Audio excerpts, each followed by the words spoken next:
A 25-year-old engineer is on his way to work, taking his usual walking route, when suddenly he's stopped by police and taken in for questioning.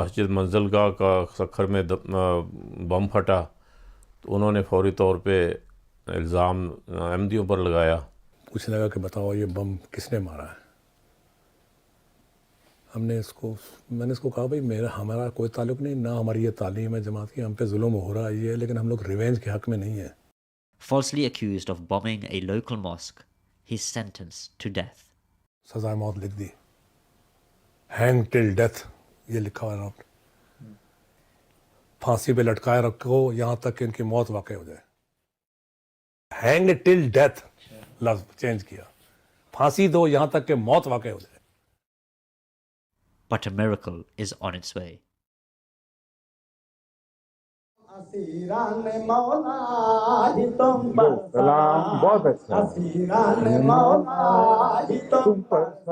جو ہمارے مخالف تھا وہ کہہ رہا تھا کہ اب آپ لوگ آپ آ تو گئے ہو، اب آپ کی ڈیڈ باڈی یہاں سے نکلے گی۔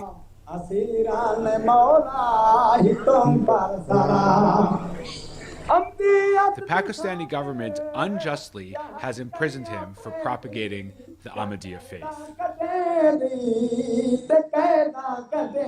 میں تو اب بھی تیار ہوں، 10 دفعہ جان دینے کے لیے بھی تیار ہیں۔ شہادت کے لیے تو تیار تھے سارے تقریباً سکر کے لوگ جو حالات تھے وہاں پہ۔ تو اگر ایسے اللہ کی راہ میں مرے تو پھر اور اس سے زیادہ بہتر کون سی چیز ہے؟ بس جو زور لگتا ہے تم لگا لو اے دشمنان احمدیہ، جتنے احمدی شہید کرنا چاہتے ہیں شہید کر لو۔ اگر آپ کو پھانسی دیے بھی تو آپ پھانسی کے پھندے کو چوم لینا اس طرح کر کے، لیکن مجھے اپنے اللہ پہ پورا بھروسہ ہے۔ حضور نے لکھا جرم کیا تھا؟ جرم احمدی ہونا تھا بس۔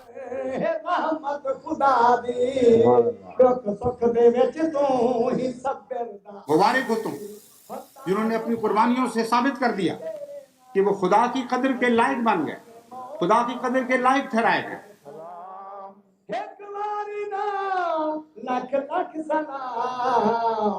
اور آئندہ زمانہ ان راہوں کو دیکھے گا، ان چمکتی ہوئی کہکشانوں کو، اور ان سے سبق حاصل کرے گا۔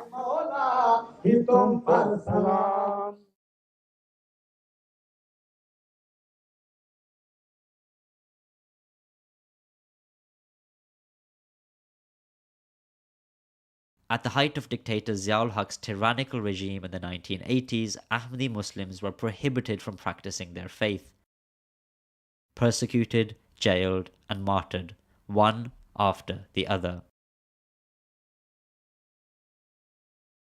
Sakkar, a city in the province of Sindh in Pakistan, became a hotbed of anti-Ahmadiyya sentiment and persecution. تو حالات جو تھے وہ سکھر کے یعنی 1983 کے آرڈیننس کے بعد بہت زیادہ خراب جو ہے نا، وہ پورے پاکستان میں اگر کہیں تھے تو وہ سکھر کے حالات تھے۔ حالات بہت زیادہ خراب تھے، روزانہ ہی اٹیک ہوتا تھا کسی نہ کسی فرد پہ، جماعت پہ، گھروں پہ بھی، رستے میں جاتے ہوئے ایسے۔ سکھر کے قریب ایک مولوی تھا، اس نے لوگوں کو، اپنے مریدوں کو جو اس کے فالوورز تھے، ان کو بہت اکسایا کہ جو جماعت کے قادیانی لوگوں کو مارنا جو ہے نا وہ بڑا ثواب کا کام ہے۔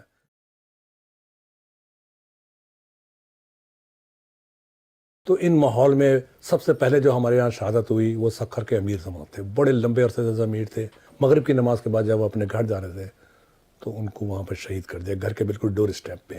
سکھر میں ہمارے امیر ضلع شہید ہوئے بڑے بے دردی کے ساتھ، کوئی 80 کے قریب ان کی لگ بھگ ان کی عمر تھی، اور ان کو جب شہید کیا گیا تو 4